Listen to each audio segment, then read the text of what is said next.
Eta nik azken txandan lurralde plangintzaz hitz egin nahi nuke.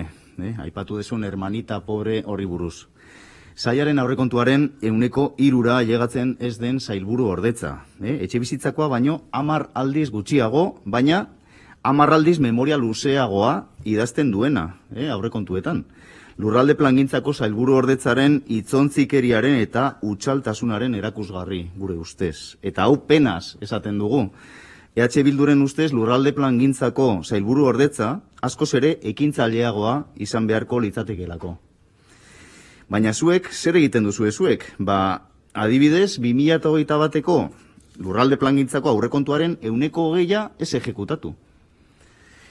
Likidazio aurreikuspenaren arabera, bai, Arriola sailburua, baina likidazio aurreikuspen hori zuek egiten duzu, ez du egiten EH Bilduk. Iaz presupuestatu zen dituzten 6,4 milioi eta ejekutatuko dituzue 5,2. Iruditzen zaigu nahiko kezkagarria. Eta sentsazioa daukagu ez duzuela lurraldea modu integralean antolatu nahi. Eta hori diskursoan zein eguneroko jardunean erakusten duzue. Ulertzen da batzuetan proiektu zehatzak bultzatzea plangintza integrala zailagoa delako. Baina ikuspegi integral hori lortzea da zuen lana. Adibidez zehatz bat jartzeagatik memorian aipatzen duzuena, uste dugu ezkerraldeko plangintza integrala ezin dela ordezkatu 45 proiektu traktorerekin. Kontua da, plangintza sektorialari ere ez diozuela denborarik dedikatzen. Baliabide turistikoen lurralde plan sektoriala geldirik dago. Esan dezu, iaz esan zenuen bezala, aurten egingo dezuela edo, hobeto esan da 2022an, berriz ere. Berriztagarrien lurralde plan sektoriala delegatu duzue erabat.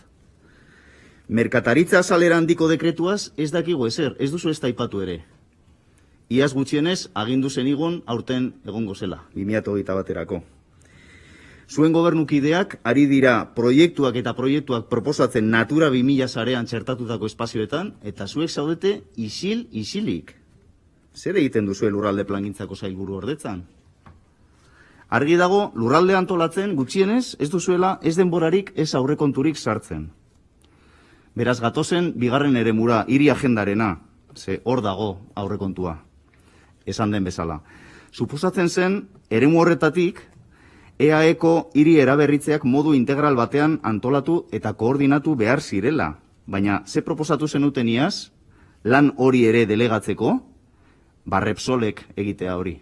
Repsolek idatzea lan hori. Fundazio pribatu bat osatu nahi zenuten, norekin eta Repsolekin, inolako konkurrentzia publikoko lehiaketarik gabe, EAEko eraberritze programarik handiena bere esku usteko. Bide batez, non dago Opengela Fundazioa aurrekontu hauetan? Ez da aipatzen ere. Iazkoetan, bazegoen ia €1.000.000 fundazioa sortzeko eta beste 2 milioi euro konprometituta urrengo 2 urtetarako, beraz ia 3 milioi.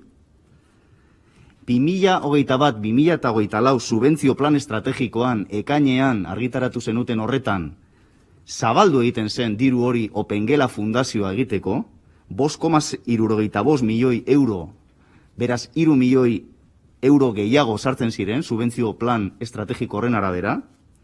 Nun dago Opengela Fundazioa 2022ko aurrekontu hauetan?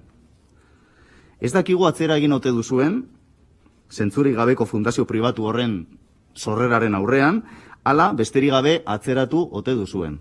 Gustatuko litzaiguke azalpen bat entzutea. Zeren eta Opengela proiektuarekin eta fundazioarekin lotutako finantziazio berezia hori bai aipatzen duzuela memorian. Deitzen diozue tresna berritzailea.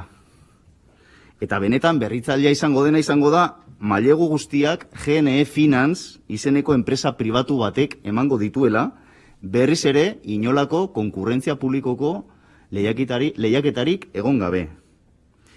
Ze gertatzen ari da Opengela Fundazioarekin, Arriola sailburua?